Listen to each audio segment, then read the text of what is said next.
Hey, welcome back, my amazing friends and family on YouTube. Thank you so much for your time. I'm grateful that you are back here once again to learn, to share ideas, and to share your thoughts with me. Today, I'll be sharing ideas and thoughts with young people who have just graduated high school. That's why my topic is high school graduates. What next? Some of us never had the opportunity to be told what to expect before we graduated high school. But I just thought about doing this video to just share ideas, my personal experiences after I graduated high school, and the excitement that I felt, the imaginations, the thoughts, the ideas that I had, and the reality on the ground.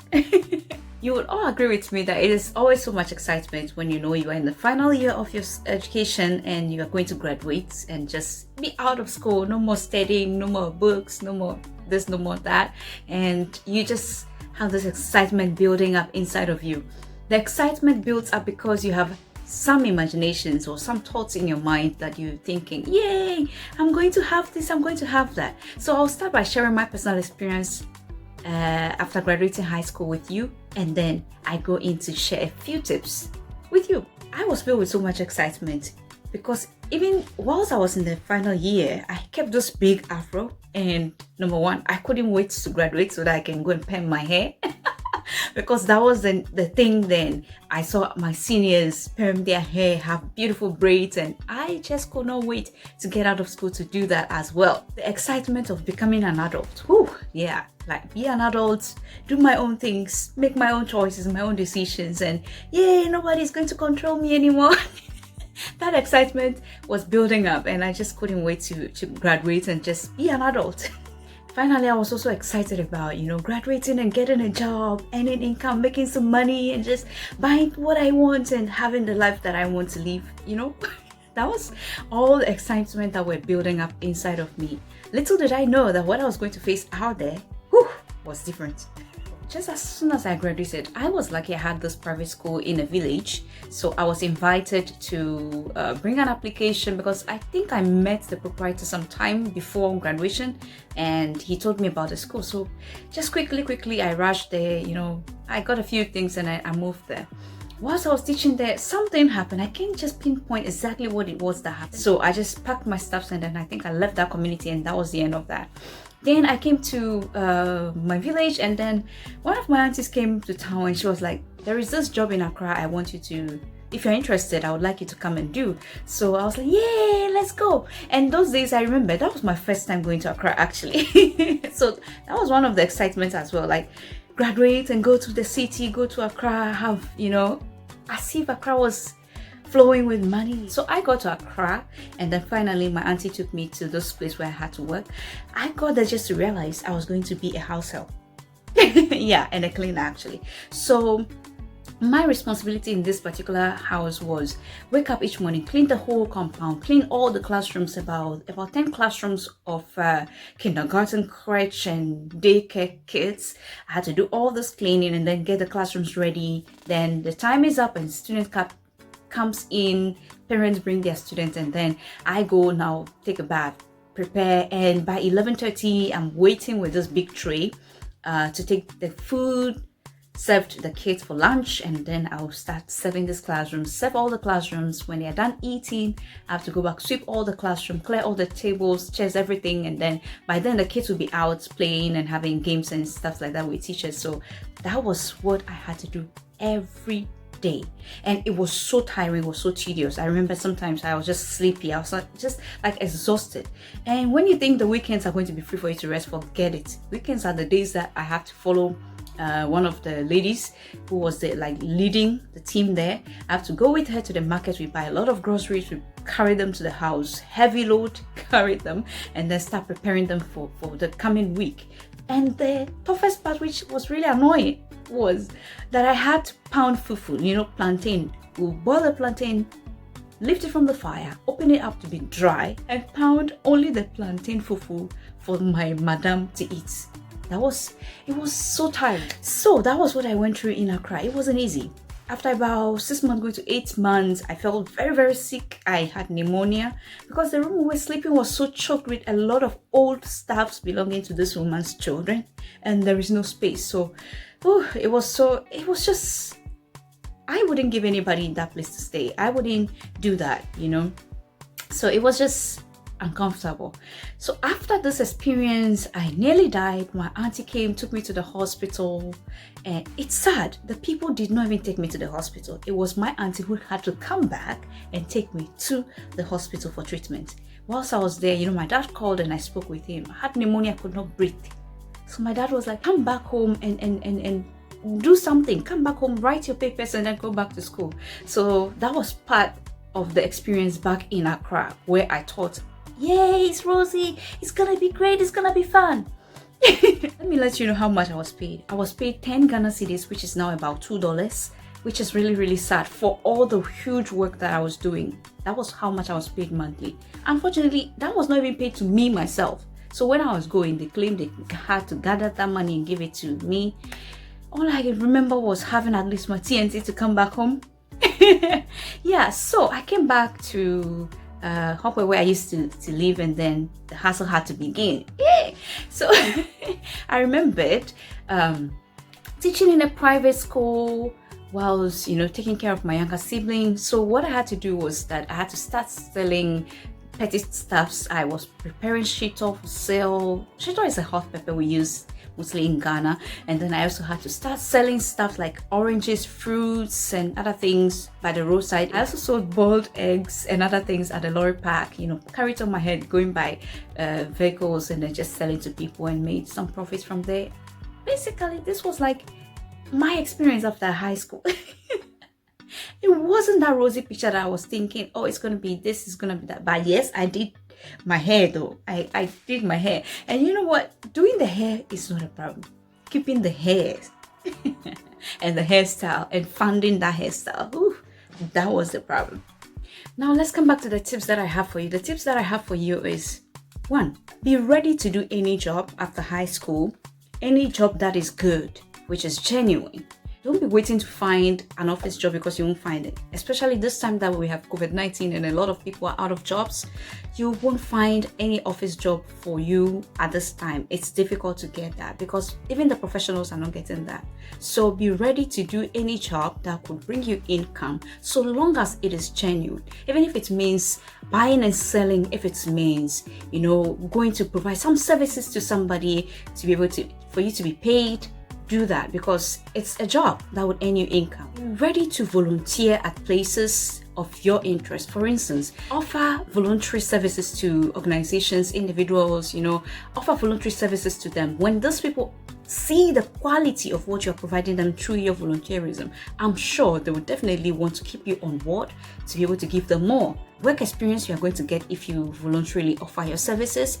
2, you are going to get leadership skills and people, interpersonal relationship experiences as well. So take this seriously. A few people may find opportunities like organizations that offer products for sale and then they pay you by commission basis, meaning the more product you sell, you are paid by the more commission you make. For instance, it could be insurance companies that says, come sell policies for us, and then you are paid by commission basis. That's a great idea. But what I would advise you is to be very watchful and very careful of people who take advantage of young people in this kind of situation because they know you are desperate and you are in need.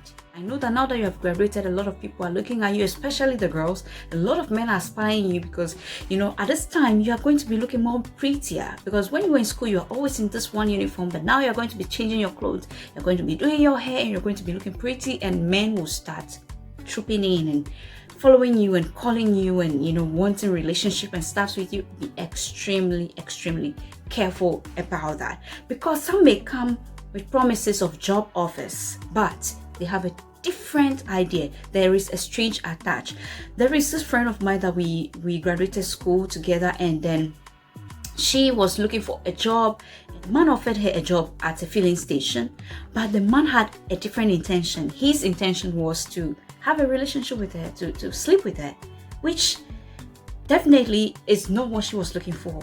But because the man brought that thought or that idea forward while she was searching for this, she spotted the man as somebody who wanted to take advantage of her and just brushed off that offer it did not destroy her, it did not kill her. Yes, it has delayed the fact that she might have to go looking for another job. So be very watchful of men and people who try to take advantage of you just because they feel you are desperately looking for a job or an opportunity. This does not only apply to only ladies, it applies to boys and men too. All right, it applies to the boys too. Be very watchful about that woman who is giving you gifts and always promising or calling you, and I am very sure and I know that there are women too who want to take advantage of young men. So be very careful not to fall into such traps. People who come giving you promises of jobs abroad, be extremely careful, because this is one of the deadliest ways young people are being trapped and trafficked out of their countries with so many promises. I'll give you this job, I'll give you that job. You go there and you realize there is no job out there waiting for you. You have not even a qualification to be able to get a job out there. Be extremely careful. I have read and I've seen in the news and in various documentaries how young men and young women are trapped abroad. Yes, I know that life is difficult in Ghana or in African countries, but definitely it is easier there, because in the US, in the UK, or any other European countries, okay, when you do not have money, you can't eat anything. But in Africa, in Ghana, any African country, when you do not have money, I bet you will still find what to eat, because you step out there, you go with somebody to the farm and you get something to eat. Okay, you go out there to do something small. You push maize into the ground and you get some corn. And so please, stay right there. Don't listen to people who give you fake job promises abroad, because it doesn't exist. What I'd rather advise you to start doing is start adding value to your life, adding value to yourself. If you already have IT skills, go and polish, go and learn something more, something new, maybe coding or something, graphic designing, something amazing about IT, and just update your skill and your talent and what you already know, what you already have, your knowledge. Begin to update that. This is the time to learn a new skill. If you don't know how to drive, start learning how to drive. If you do not know how to do something, start learning how to do it. You can learn skills such as decoration or decor, which we all call it. History making, another thing is bead designing. You can even learn how to make shoes or footwears. These are all amazing skills that if you're able to learn them or pick the skills up, they are skills that can actually even generate your income. After high school is also the time where you have to do self-identification. Get to know who you truly are. What matters to you? What makes you come alive? What motivates you? What inspires you? What makes you so angry and you want to solve that problem? What situation do you find yourself in and gives you so much pleasure and so much happiness and so much joy? This is the time to start discovering who you are through maybe looking for a mentor to mentor you, a coach to guide and direct you, to even help you know what course you've offered and job opportunities that there are in there, and how you can actually use your knowledge, your talent, and help you actually get a job that you are passionate about and a job that you would really love. Reading books or so of your mentors or people who you admire, people who you want to be like, or books that are within the career areas that you want to venture into. Read these books to groom yourself, to add value to yourself, to inspire you, to ginger you, and to push you to keep going. When results are out, we have three things. One, either you've passed and your parents have money, so yay, you go to school directly after that. Two, either you've passed but your parents do not have the money, so you would have to stay home for a couple more years to work on your own, save or help them save money so you can further your education. Three, you who have not passed, you have definitely failed and you need to resit your papers and rewrite your examinations. The advice I have generally for all these three people is, one, for those whose parents have the funding and the support to help you, please take it, grab it and run with it. Don't sit and waste time. Those whose parents do not have the money but you've passed and you have to sit down and wait, don't just keep waiting but keep doing something that encourages you, something that motivates you, and something that keeps you still focused on your future and your dreams and your aspirations. And one of those is having a mentor and having a coach who can guide you. I am here to offer free services and support for people like that.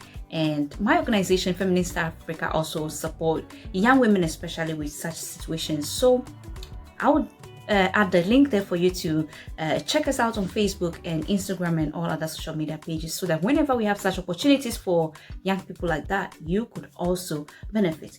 And for the final one, those who have failed, please let me tell you, I am also a product of that failure. I failed my papers just after high school. Result came, I didn't pass, so I had to stay home and I had to rewrite the papers. I wrote again and I failed again. I mean, mathematics and chemistry and elective maths. These 3 papers were tough. So I had to write the second time. And fortunately, that time, I guess I was more serious.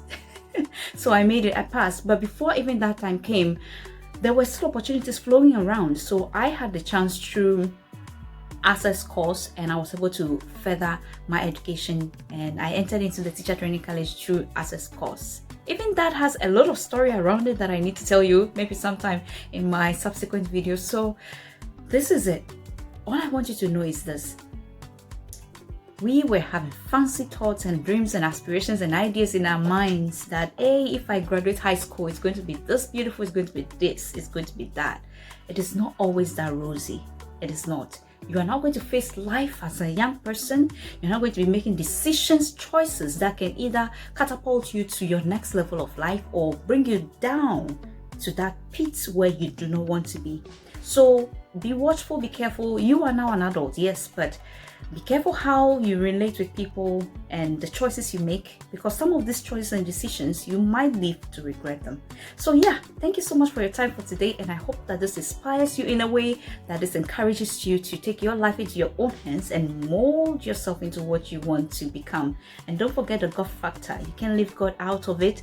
God is our creator, and he leads us into knowing who we truly are and the purpose for which he's created us. So thank you so much for your time. I love you all, and I'll see you in my next video. Bye.